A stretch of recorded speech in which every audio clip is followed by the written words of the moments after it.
one thing about it, when it comes to the OBS trucks, we can all agree on one thing. The OBS trucks ran the 90s. Absolutely. Sorry Ford, sorry Dodge. They could not compete or hang with the OBS trucks in no shape, form, or fashion. And first off, before we start this video, man, big shout out to 90's truck scene, man. Make sure y'all go follow, like, and subscribe if y'all really want that throwback OBS history, because this whole video is based off posts from 90's truck scene. So big shout out to them. See, one thing about the OBS was the best platform. If we going strictly off of looks, the OBS had that in the bag. The OBS was the king. They were the GOATs. Now, starting with the two-door Tahoe. The two-door Tahoe had everybody in a chokehold. We thought that was the best thing in the 90s. And then GM came back and slapped two more doors and gave us the Tahoe, the Yukon Denali, and then they rebadged it into the Gen 1 Escalade. And then we can't forget about the OBS Dually. Do you know how clean an OBS Dually looks driving down the streets? Look at this. Just take a second to look at this, man. No GM truck in today's time looks better than this. The OBS was peak GM styling.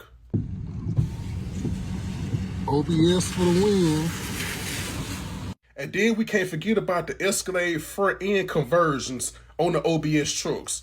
When GM dropped the Yukon Denali, that was like a breath of fresh air. And then they came back with the Escalade. So everybody was taking those front ends and slapping them on their OBS trucks. And then with the OBS trucks, GM gave you two different options. You had the suicide barn doors, and then you had the tailgate. Now, me personally, I feel like the tailgate was the best. The two-door Tahoe was the king of the OBSs. And when I tell you OBS trucks ran the 90s, they absolutely did.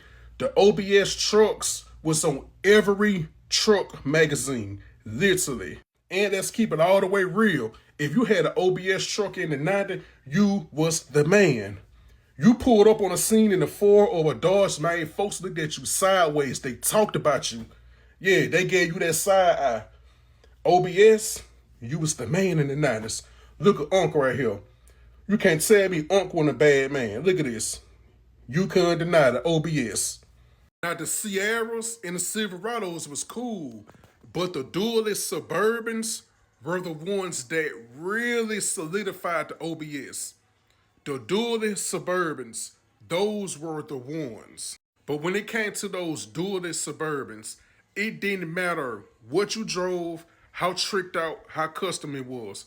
If an OBS dualist Suburban pulled up on the scene, it was absolutely the showstopper. It took all the attention.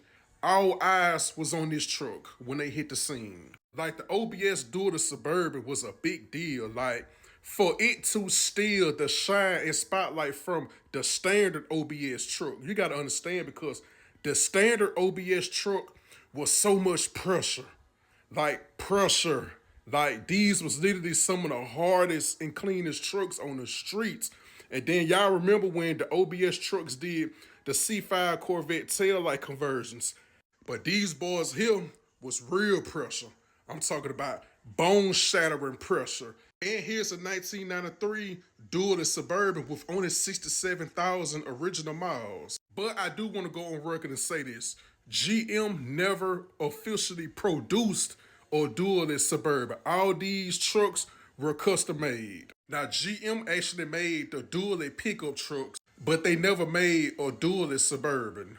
But the Suburbans was absolutely stealing all the shine from the other OBS trucks. And before we end the video, here's a 2000 dualist Suburban. So the dually conversion kit was also made for the Gen 2 GM trucks as well.